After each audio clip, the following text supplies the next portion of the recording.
বাল্মীকি মুনি কর্তৃক রামায়ণ রচনার প্রধান কারণ ছিল করুণা ও শোকের গভীর অনুভূতি। এই মহাকাব্যটি মূলত তার ব্যক্তিগত শোক থেকে উদ্ভূত হয়েছিল, যা পরে এক অসাধারণ সৃষ্টিতে রূপান্তরিত হয়। রামায়ণ রচনার মূল কারণ: ১. ক্রোঞ্চ পাখির বিয়োগ ও শোকের সৃষ্টি।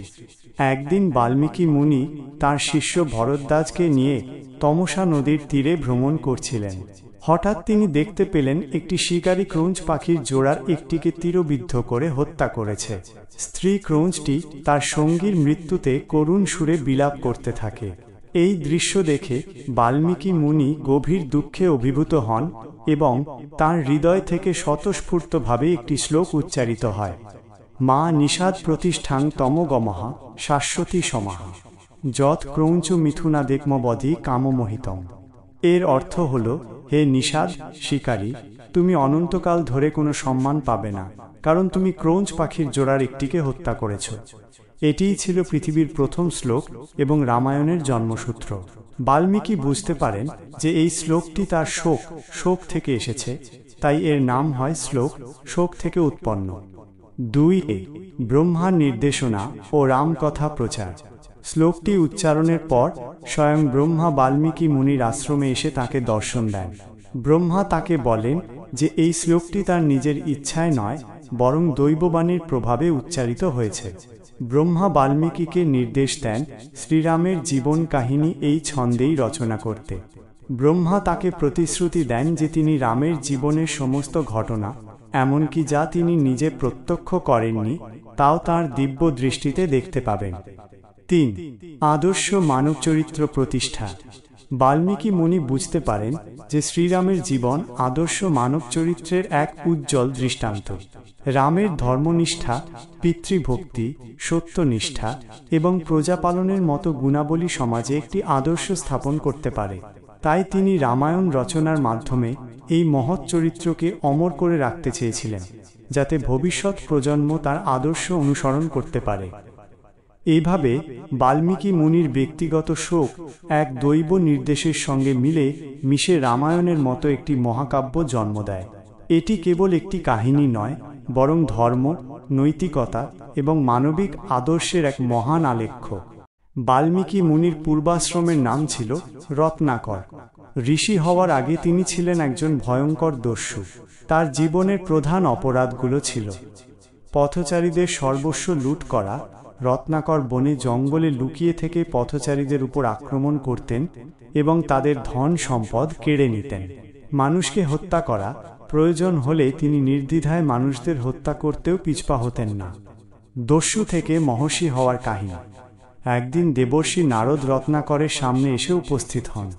রত্নাকর নারদকে আক্রমণ করতে গেলে নারদ তাকে জিজ্ঞাসা করেন যে তিনি কেন এই পাপ কাজ করছেন।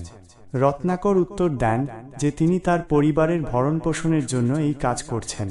তখন নারদ তাকে জিজ্ঞেস করেন যে তার পরিবারের সদস্যরা এই পাপের ভাগীদার হবেন কিনা। রত্নাকর তাদের জিজ্ঞাসা করতে ফিরে যান। পরিবারের সবাই জানায় যে তারা কেবল তার উপার্জনের ভাগ নেবে, কিন্তু তার পাপের ভাগ নেবে না। এই ঘটনায় রত্নাকরের মোহমুক্তি ঘটে। তিনি অনুতপ্ত হয়ে নারদের কাছে ক্ষমা চান এবং পাপ থেকে মুক্তির উপায় জানতে চান। নারদ তাকে রাম নাম জপ করতে বলেন, কিন্তু রত্নাকর পাপের ভারে এতটাই আচ্ছন্ন ছিলেন যে তিনি রাম নাম উচ্চারণ করতে পারছিলেন না। তখন নারদ তাকে মরা, যা রাম শব্দের বিপরীত, জপ করতে বলেন। দীর্ঘদিন মরা জপ করতে করতে রত্নাকরের শরীর উইঢিবি বা বাল্মীকের দ্বারা আবৃত হয়ে যায়। যখন তিনি তপস্যা শেষে সেখান থেকে বের হন, তখন তার নাম হয় বাল্মীকি। এরপর তিনি ঋষি হিসেবে পরিচিতি লাভ করেন এবং রামায়ণ মহাকাব্য রচনা করেন। বাল্মীকি মুনি পূর্বজন্মে রত্নাকর নামে এক দস্যু ছিলেন। রত্নাকরের দস্যু জীবন। বাল্মীকি মুনি তার পূর্বজন্মে রত্নাকর নামে পরিচিত ছিলেন। তিনি বনের মধ্যে লুকিয়ে থেকে পথচারীদের ওপর আক্রমণ করতেন এবং তাদের সর্বস্ব লুট করতেন। কেবল তাই নয়, প্রয়োজনে মানুষ হত্যা করতেও তিনি দ্বিধা করতেন না। এই জঘন্য কাজের মাধ্যমে তিনি নিজের পরিবার প্রতিপালন করতেন। দস্যু থেকে ঋষি হওয়ার কাহিনী। একদিন দেবর্ষি নারদ যখন সেই বন দিয়ে যাচ্ছিলেন, তখন রত্নাকর তাকে আক্রমণ করেন। কিন্তু নারদ রত্নাকরের উদ্দেশ্য জানতে চেয়ে জিজ্ঞাসা করেন যে তিনি কেন এই পাপ কাজ করছেন। রত্নাকর জানান যে তিনি তার পরিবারের ভরণ পোষণের জন্য এই কাজ করেন। তখন নারদ তাকে প্রশ্ন করেন, আপনার পরিবারের সদস্যরা কি আপনার এই পাপের ভাগীদার হবেন?